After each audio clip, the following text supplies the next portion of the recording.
Hi everyone, I am Dan and these videos are for people new to testing, and I will demonstrate how to complete each test and how to fill out your schedule of test results.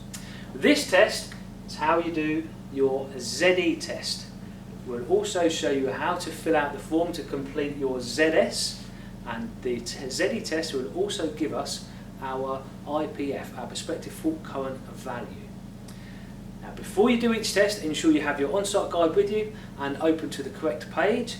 For our ZE test, there's not too much in the on-site guide about the ZE test, but it is on page 124, and on the schedule of test results we will be completing a section at the top of the back page that is labelled ZDB, and for the ZS that is column 27.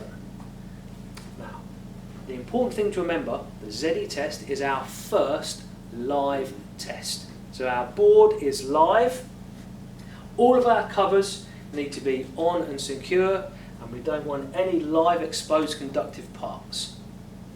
So our board being live, we've got our live coming down this supply brown and into our main switch. So the top of our main switch and the screw in here is live, but our main switch and our MCBs are still off.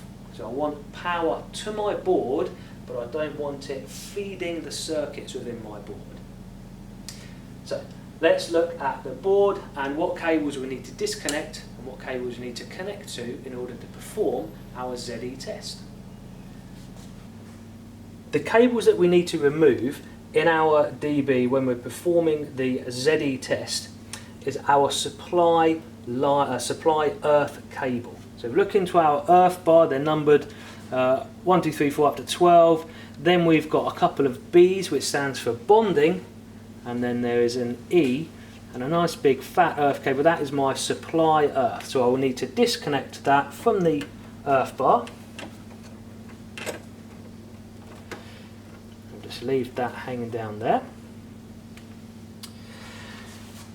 Now my Mega, the settings that I have it on the Mega, I will go to the green settings, the first green LPE and the second dial is on the green and for Z.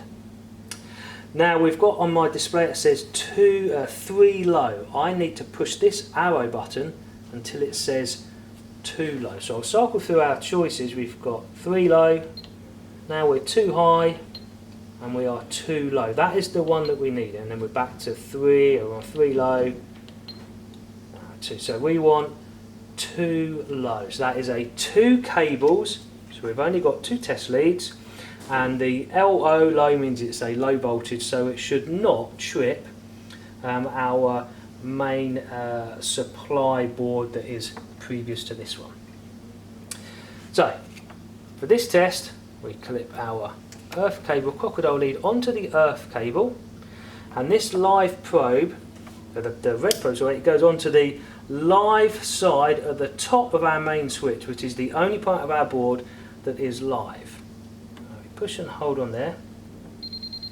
You'll see I don't need to push any buttons, we just need to be patient and wait for the machine to give us 2 readings. So these lines flashing, it means it's working, it's reading, and we just wait. And we have 2 numbers. The top number is in amps, a little capital A, so we've got 238 amps, and then the number below is 0.97 ohms. So you need to record both of those. And that is the ZE test done.